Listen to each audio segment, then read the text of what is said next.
আগামীকাল রাজ্যে আকাশ জুড়ে রোদ কুয়াশার মিশেল, রাতে নামবে পারদ। রাজ্য জুড়ে আগামীকাল থাকছে শীতকাতুরে রোদের দাপট। তবে সকাল থেকেই হালকা কুয়াশায় ঢেকে থাকবে আকাশ। আবহবিদদের পূর্বাভাস বলছে দিনের সর্বোচ্চ তাপমাত্রা ছুঁতে পারে 29 ডিগ্রি সেলসিয়াস, আর রাতের দিকে নামবে প্রায় 16 ডিগ্রিতে। ফলে দুপুরে থাকতে পারে হালকা গরমের অস্বস্তি, কিন্তু রাত নামতেই ফিরে আসবে শীতের হালকা ছোঁয়া। কলকাতা ও দক্ষিণবঙ্গের বেশিরভাগ জেলায় সকাল থেকেই মিঠে রোদ থাকবে, সঙ্গে থাকবে মেঘলা আকাশ।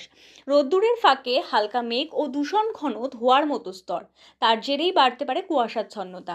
বিশেষ করে শীতকালীন ধুলো ময়লার কারণে শ্বাসকষ্টের সমস্যা থাকা মানুষজনকে সতর্ক থাকার পরামর্শ দিয়েছে আবহাওয়া দপ্তর। দুপুরের দিকে তাপমাত্রা কিছুটা বাড়লেও বিকেলের পর থেকে পারদ নামতে শুরু করবে। রাতের দিকে বাতাসে বাড়বে ঠান্ডা শিশির ভাব।